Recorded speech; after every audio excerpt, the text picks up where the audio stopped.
In this video, I'll be explaining why Wavedash moves and Crouchdash move can go under high attacks and sometimes even mids.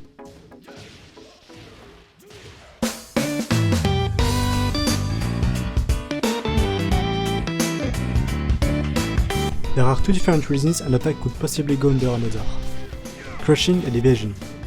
I'm going to explain what both are, but there are videos out there that do a much better job at it than I will, like that Blasted Salamis video. So I suggest you go and watch them anyway, because I won't go into extensive details. With that said, let's start. Crushing is a property that some moves have that allows them to consistently dodge attacks of a certain type. A high crushing attack will dodge every high thrown at it, with no exception. High crushing can also happen during some stances or states. During a docking, wall slump or grounded state, you are high crushing. When you are jumping, you cannot get hit by any low attack. This is low crushing and again also applies to some attacks. Keep in mind that crushing does not necessarily start at frame 1. Crushing exists only for high, lows and special mids, the latter being crushed in the same case that a low would be during a jump. Regular mid crushing does not exist in Tekken 7.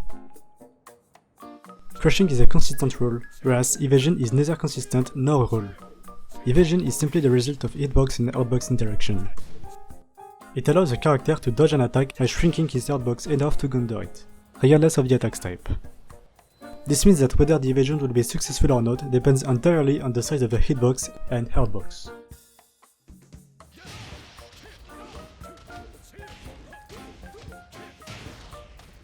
This can result in some moves going under specific mids, yet fail to go under specific highs, showing how inconsistent evasion is.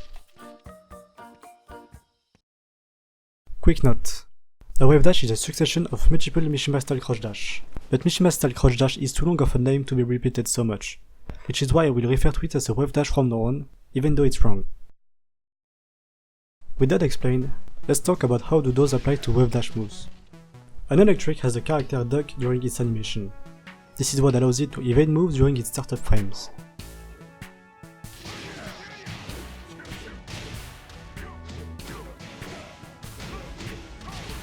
But it doesn't high crush. A high attack can interrupt it.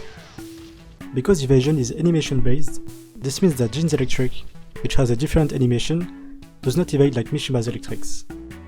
In fact, it doesn't evade anything at all. There is a handful of Wavedash attacks that evade, but out of them, only Kazuya's Rage Drive high crushes. A raw Wavedash does not high crush ever. So why is it that Jin's electric can go under Jin's electric? Why can Wavedash moves with no crushing and evasion still go under attacks? Well, it's got to do with the inputs. Every character with a Wavedash in Tekken has access to 4 different inputs for it, each with a different behavior. Kazuya is the exception, as he has access to 2 more inputs than the others. The classic input doesn't have any unique behavior, whereas the second one shown is a bit different in that if you are to do it then press forward again, it will automatically result in a forward dash. This is not the case with the classic one. Pressing forward again does nothing.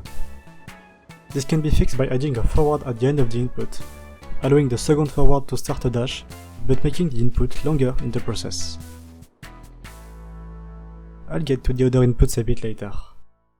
Now, some people think that the electric or Wavedash is fully frame perfect, in that each input must take only 1 frame, but this is obviously not the case. Each part of the input can be elongated up to various limits. For example, you can have 3 frames of forward, 3 frames of neutral and 3 frames of down, and still get a Wavedash. This is a valid Wavedash input.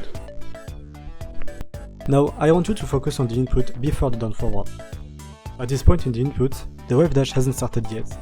The game doesn't even suspect you're going to do a Wavedash. All it says is that you held forward, released it, and are now holding down. Now what exactly do you think happens when you hold down in Tekken? You are ducking. You are high crushing.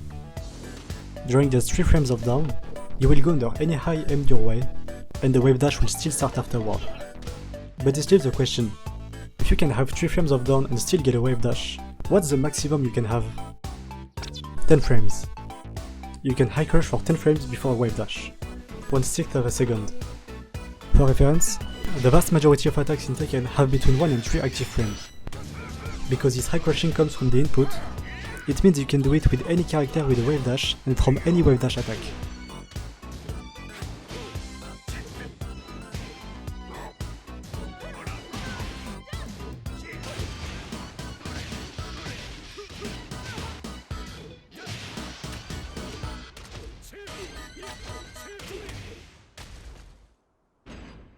Now I said earlier there were 4 possible different wave dash inputs, and only gave you 2.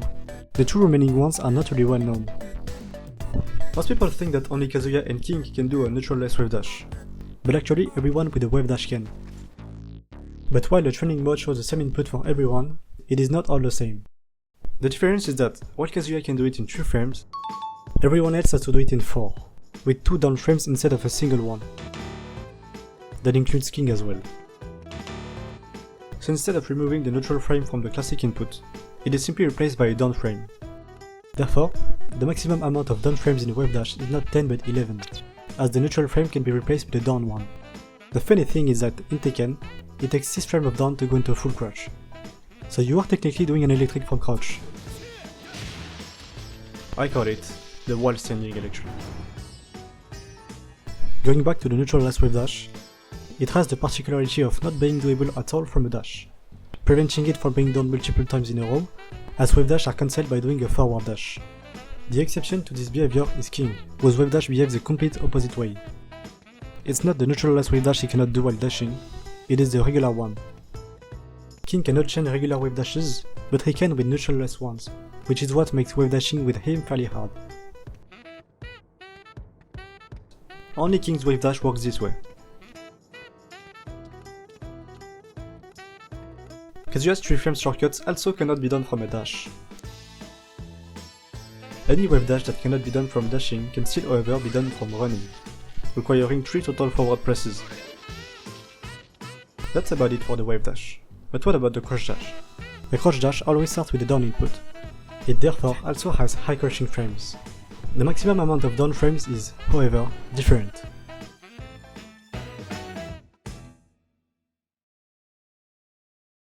For a crouch dash, you can hold down for up to 5 frames before having to press either forward or down forward to start it. The maximum is 5 frames because any more and you'd be in full crouch. For backsways, you can hold down for 8 frames before having to press down back, then back. Since the backsway doesn't start until the back frame, you are still high crushing during that down back frame, making it 9 frames of high crush. You can even replace every down frame beyond the first one with down back frames and still get your backsway. These limits are generalized throughout characters with a crouch dash, sway or backsway, regardless of the various input differences. So now that you know you can do under attacks during your inputs, some of you must be wondering whether or not that applies to any attack with a down input. Well, yes it does. The maximum amount of down frames is different with every attack. A lot of them have the limit at 5 frames because 6 means going full crouch, but it's not a constant rule. In particular, 2D's attacks tend to have a very big input window, and can hold down for very long before completing the input. There are however consistency problems with the whole crushing with an attack's input thing. Take for example Paul. This is a valid crouch dash input, with 1 frame of high crush. This is also a valid input, with 2 frames of high crush. When using the first input to high crush this specific string, the crouch dash comes out as it should. But when using the second input, it also high crushes, but the crouch dash does not come out. I don't know any reason why both will crush, but only one will start a crouch dash. These inconsistencies exist for a lot of cases, whether it is crushing with crouch dashes or not. There is even a case with one of Miguel's strings, where you have to delay your electric's input 5 frames after recovery for it to work. Unfortunately, I cannot explain this inconsistency so far, and I hope someone else will find the answer. Well, that's about all for today.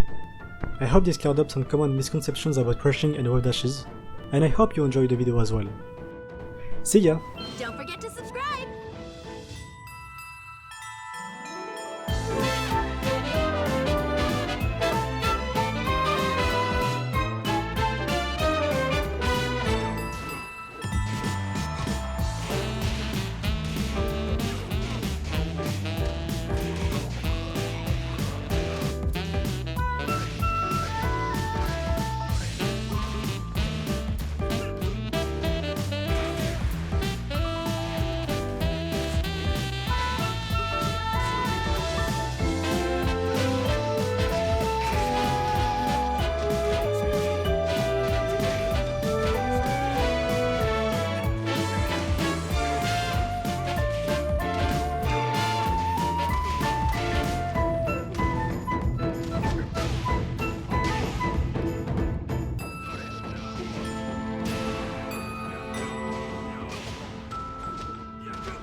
面白きことは良きことなり。